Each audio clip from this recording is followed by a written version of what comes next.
2025 में Nifty 50 index वो काम नहीं कर सका जो पीएसयू बैंक इंडेक्स ने कर दिखाया है। एक दौर था जब निवेशक पीएसयू बैंक का नाम सुनकर ही कोसों दूर भागते थे। एनपीए का पहाड़, धीमी ग्रोथ और सरकारी दखलंदाजी वजहें कई थीं, लेकिन पिछले कुछ सालों में पूरी बाजी ही पलट गई। आज यही पीएसयू बैंक दलाल स्ट्रीट के नए रॉकस्टार बन गए हैं। तो आखिर ये काया पलट हुई कैसे? इस वीडियो में हम इसी तेजी के पीछे छिपे हुए राज को खोलेंगे। हम जानेंगे कि इस तूफानी प्रदर्शन के पीछे कौन से स्टॉक्स हैं, वो कौन से कारण हैं जिन्होंने इस चिंगारी को आग में बदल दिया। और सबसे बड़ा सवाल, क्या 2026 में भी ये जोरदार रफ्तार जारी रहेगी? तो बस अब आपको मेरे साथ बने रहना है अंत तक। मेरा नाम है रोहित कौशिक और आप देख रहे हैं मनी 9। चलिए सबसे पहले इस तेजी के आंकड़े को थोड़ा और करीब से देखते हैं। निफ्टी पीएसयू बैंक इंडेक्स जो सरकारी बैंकों के दम पर चलता है, उसने 2025 में 31% का जबरदस्त रिटर्न दिया। वहीं दूसरी तरफ भारत की 50 सबसे बड़ी कंपनियों वाला निफ्टी 50 इंडेक्स सिर्फ 10.2% ही बढ़ा। सीधे शब्दों में कहें तो अगर आपने साल की शुरुआत में 1 लाख रुपए पीएसयू बैंक इंडेक्स में लगाए होते तो साल के अंत तक वो 1,31,000 रुपए बन जाते, जबकि निफ्टी 50 में वो सिर्फ 1,10,200 रुपए हो पाते। ये एक बहुत बड़ा फासला है और जैसा मैंने कहा, ये सिर्फ 2025 का कमाल नहीं है, ये लगातार 5वां साल है जब पीएसयू बैंकों ने ये कारनामा करके दिखाया है। अगर पिछले एक साल की बात करें तो कहानी और भी दिलचस्प है। बीते 12 महीने में निफ्टी पीएसयू बैंक इंडेक्स 39% चढ़ा है, जो निफ्टी बैंक के 20.65% और निफ्टी 50 के 10.79% के रिटर्न से लगभग 2 गुना और 3 गुना है। दिसंबर 2025 तक ये इंडेक्स अपने रिकॉर्ड हाई 8,665.70 के पास पहुंच गया, जो दिखाता है कि बाजार में इन स्टॉक्स को लेकर कितना जबरदस्त भरोसा बना हुआ है। एक जमाने में जिन्हें धीमी चाल वाला हाथी कहा जाता था, वो आज रेस के घोड़े बनकर दौड़ लगा रहे हैं। ये भारतीय शेयर बाजार के सबसे बड़े बदलावों में से एक है, लेकिन ये हुआ कैसे? चलिए अब इसके पीछे की वजहों की पड़ताल करते हैं। पीएसयू बैंक की ये काया पलट आखिर हुई कैसे, ये समझने से पहले ये जानना जरूरी है कि इन्वेस्टर्स की दुनिया में पीएसयू स्टॉक्स पहले वैल्यू क्या रखते थे। तो इसका जवाब सीधा सा है। इन्वेस्टर्स की दुनिया में पीएसयू स्टॉक्स पर खराब माल का ठप्पा लगा हुआ था। इन्हें वेल्थ डिस्ट्रॉयर यानी पैसा डुबाने वाली मशीन समझा जाता था। कोई भी बड़ा निवेशक इन पर दाव लगाने से पहले 100 बार सोचता था और ऐसा सोचने के पीछे वजह भी थी।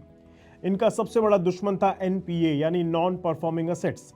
सीधे भाषा में कहें तो ये वो लोन थे जो बैंकों के बड़े बड़े खिलाड़ियों को दिए और वो पैसे कभी लौटाए नहीं गए। ये पैसा हमारा और आपका था, जो बैंकों की बैलेंस शीट पर एक काले दाग की तरह जमकर रह गया था। एनपीए का बोझ इतना बढ़ गया था कि इन बैंकों की कमर टूट गई। वे प्रॉफिट बनाने की बजाय बस अपने नुकसान गिनने में लगे रहे थे। ऊपर से सरकारी दखलंदाजी का प्रेशर अलग रहता था। तब फैसले मुनाफे को देखकर नहीं बल्कि सियासी मजबूरियों को देखकर उसके हिसाब से लिया जाता था। नतीजा, मैनेजमेंट चौपट, इनोवेशन जीरो और प्राइवेट बैंकों से हर रेस में पिछड़ जाना। निवेशक इनसे ऐसे भागते थे जैसे कोई अपना पैसा आग में नहीं झोंकना चाहता। ये वो दौर था जब पीएसयू स्टॉक्स दलाल स्ट्रीट में बस धूल फांक रहे थे। तो फिर अचानक ऐसा क्या जादू हो गया जो सब कुछ बदल गया? ये बदलाव रातों रात नहीं हुआ, इसके पीछे एक सोची समझी रणनीति और कुछ बहुत ही बड़े सुधार का हाथ है। और यहीं से शुरू होता है पीएसयू स्टॉक का जन धन मूवमेंट। इस काया पलट का सबसे बड़ा कारण बना सरकार का बदला हुआ नजरिया। सरकार को यह समझ आ गया कि अगर देश को आत्मनिर्भर बनाना है तो इकोनॉमी की रीढ़ की हड्डी को मजबूत करना होगा। तो इन सरकारी कंपनियों, खासकर बैंकों को जगाने की जरूरत है। पहला मास्टर स्ट्रोक था सिस्टम की सफाई। सरकार इंसॉल्वेंसी एंड बैंकरप्सी कोड यानी आईबीसी जैसा ताकतवर कानून लेकर आई। इस कानून ने बैंकों को वो पावर दी जिससे वे सालों से डूबे हुए लोन की वसूली कर सके। जो बड़े बड़े कॉर्पोरेट पैसा दबाकर बैठे थे, अब उन्हें डर सताने लगा। देखते ही देखते बैंकों की बैलेंस शीट से एनपीए का कचरा साफ होने लगा। दूसरा बड़ा कदम था कंसोलिडेशन और बेहतर मैनेजमेंट। छोटे और कमजोर बैंकों को बड़े और मजबूत बैंकों में मिला दिया गया। मैनेजमेंट में प्रोफेशनल लोगों को लाया गया और उन्हें अपना काम करने की आजादी दी गई। अब फोकस सिर्फ सरकारी योजनाएं चलाने पर नहीं था, बल्कि प्राइवेट बैंकों की तरह बिजनेस बढ़ाने और मुनाफा कमाने पर भी था। और इसी बदलाव ने जन्म दिया जन धन मूवमेंट को। जैसे प्रधानमंत्री जन धन योजना है, इसने भी करोड़ों आम लोगों को बैंकिंग सेक्टर से जोड़ा था। ठीक वैसे ही पीएसयू स्टॉक्स की इस रैली ने करोड़ों छोटे निवेशकों को शेयर बाजार से पैसा बनाने का एक जबरदस्त मौका दे दिया। ये रैली सिर्फ बड़े फंड हाउसेस के लिए नहीं थी, ये हर उस छोटे निवेशक के लिए है जिसने कभी इन सरकारी शेयरों पर भरोसा किया था। अब आते हैं मुद्दे की बात पर। आखिर आज इन शेयरों में ऐसा क्या है कि पूरा बाजार इन पर दीवाना हुआ है? चलिए इसे फैक्ट्स और आंकड़ों से समझने की कोशिश करते हैं। जो एनपीए इन्हें बैंकों के लिए मुसीबत बना हुआ था वो अब लगभग खत्म हो चुका है। आज पीएसयू बैंकों के ग्रॉस एनपीए कई सालों से सबसे निचले स्तर पर चल रहे हैं।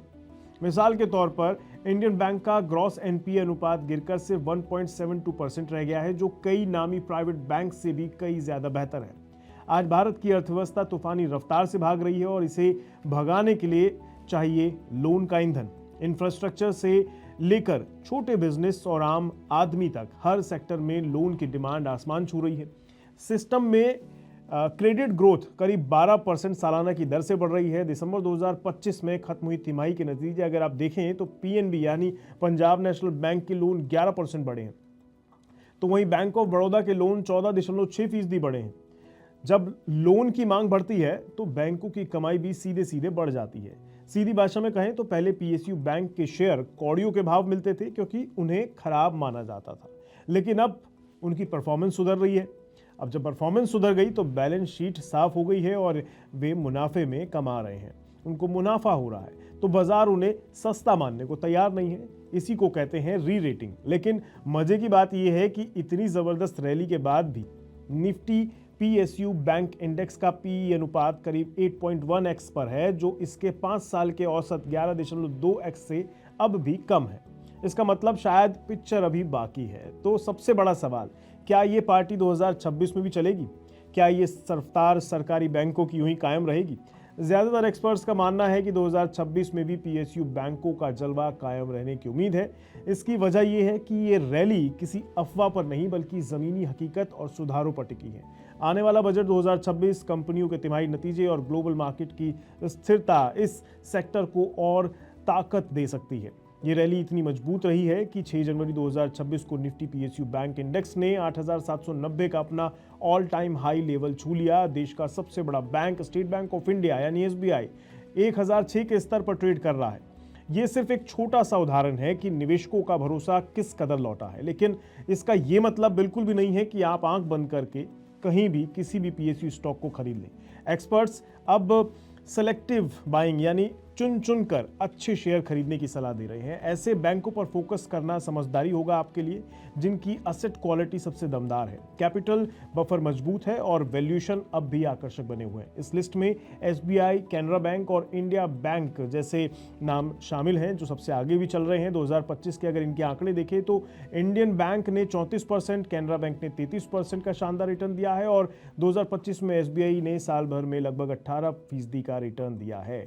वहीं निफ्टी पीएसयू बैंक का इंडेक्स का कुल 28 से 31% का रिटर्न रहा है, ये ऊपर चढ़ा है।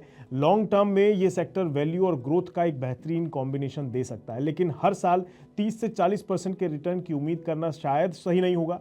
रिटर्न अब नॉर्मल हो सकते हैं लेकिन स्थिर ग्रोथ की उम्मीद की जा सकती है। तो बॉटम लाइन यही है कि ये पीएसयू स्टॉक्स की कहानी कोई हवाई बुलबुला नहीं है, ये दशकों के बाद हुए एक बड़े और असली बदलाव का नतीजा है जो अब दलाल स्ट्रीट पर दौड़ लगा रहे हैं। ये जनधन मोमेंट आम निवेशकों के लिए वेल्थ बनाने का एक सुनहरा मौका भी हो सकता है, लेकिन आंखें मूंद कर ट्रेन में चढ़ना सही नहीं है। मतलब आंखें बंद करके किसी भी स्टॉक में पैसा लगाना सही नहीं होता। असली मौके को पहचानिए, थोड़ा अपना होमवर्क कीजिए और अच्छे स्टॉक को चुनकर ही, खतरे को समझकर ही फिर अपना पैसा आप निवेश कर सकते हैं। आज की खबर में इतना ही रखते हैं, दीजिए इजाजत, नमस्कार।